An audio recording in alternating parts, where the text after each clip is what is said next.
connaissez le désert? Oui? Laissez-moi vous parler du Sahara. Je devrais plutôt dire les déserts, tellement il peut prendre des visages différents. Il peut ressembler à une immensité de sable, plate, infinie. Il peut aussi prendre la forme de millions de graviers, ou bien encore des rochers, des collines, des falaises. Et puis, de ci, de là, un arbre, un groupe d'arbres.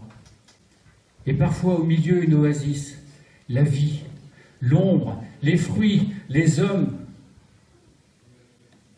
J'ai failli oublier de vous parler des dunes du Ténéré. En fait, non. J'allais pas oublier. Jamais je ne pourrais oublier. Un jour, dans le Ténéré, mon œil a été surpris par un petit truc blanc en haut d'une dune. Je ne distinguais pas encore une forme, juste une tache de couleur.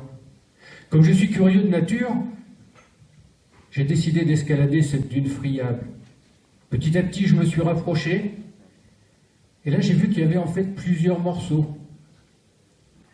J'ai continué. Et au bout d'un moment, j'ai vu que c'était des os, comme une cage thoracique.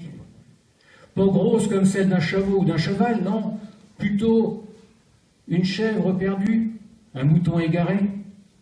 C'est assez fréquent. Ce n'est qu'une fois à côté que je me suis rendu compte que c'était les os d'un enfant. Alors je me suis agenouillé à côté de ces restes. Et là j'ai vu l'autre versant de la dune. Il n'était pas seul.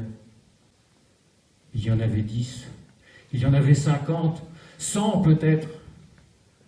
Et tout là-bas, au loin, une carcasse de ferraille, celle du camion dans lequel ils étaient montés pour essayer de trouver un monde meilleur. Car rester chez eux, c'était la mort assurée. Leur dernier espoir était ce vieux véhicule fumant, craquant de toutes parts, avec les rêves fous qu'on se raconte le soir. Pour un qui arrive sur les rives de la Méditerranée, combien reste en chemin? Leur peau était noire, mais le soleil l'a brûlée. Leur sang était rouge, mais le sable l'a bu. Leur peau était noire, mais le vent l'a arrachée. Il ne reste plus qu'un petit truc blanc en haut d'une dune. Un petit truc blanc. Non, jamais. Jamais je ne pourrais oublier les dunes du Ténéré.